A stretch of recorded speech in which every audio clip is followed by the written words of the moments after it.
कहाँ बाड़ू ए भौजी? आई अभी ले सुतल बाड़ू हो, खाना ना बनी का? ए सुनी, हमरा से खाना पीना ना बनी, जाई अपन माई के बुला लाई, उन्हीं से खाना बनवाई, ठीक बा? अरे तो काहे इतना गरमा तरु हो? रुको हम भैया से अभी कहा तनी जाके। भैया आहे भौजी अभी ले सुतल बाड़ी, खाना बनावे ला कह दे काहे गरमा तरी हो? सब तोरे चढ़ावल का? रुक हम अभी पूछे जाता नहीं।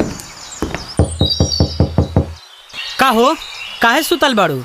खाना उना ना बनी का? अरे पहले हमार बात सुनी, हमरा से खाना पीना के झंझट ना हुई और ना बर्तन धुआई, ठीक बा?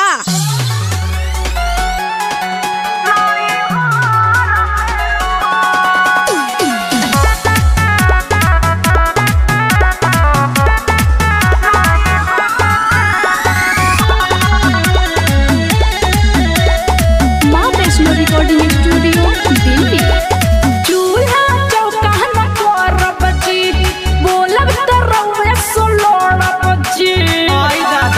देखो पर मन के बढ़ल चूल्हा चौका न करब जी, बोलब त रउवे से लड़ब जी, कहियो कइले नइखी शहर में। नौकरानी बुझले बानी का, हमरा से झाड़ू पोछा ना होई। तब का लिखनी करबू, ना करबू तो जब नहीं हर घर भके पूरा पेड़ के रख देले बाड़ू। माइयो काली है कहत रहे, सुन का अति कइले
जैसा रहन के बाड़ू तक के ना कही हो, सराहल बहुरिया डोम घरे जाई। अरे ज्यादा मत बोली, सही तो कहता नहीं।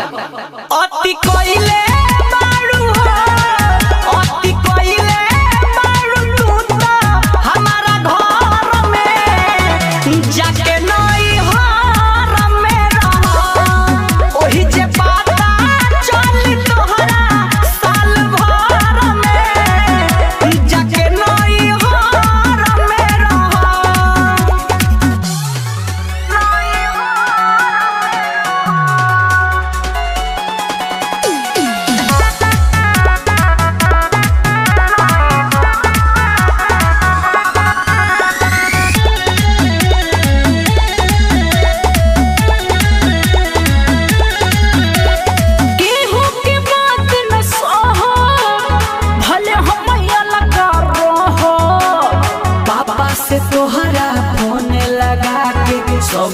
बतिया कह। हेलो ससुर जी, आप अपने बेटी को बुला के ले जाइए। भले हम अलग पापा से तोहरा फोन लगा के सब आज बतिया कह। इस मिता कैसे जरूरत लो हर में हो लगा के हमरा पापा से का कहतानी, का शिकायत करतानी? तो का करी, छने छने रुसतारू हमार खून चूसतारू। का हम मच्छर है जरा और खून चूसतानी? सुन अति कइले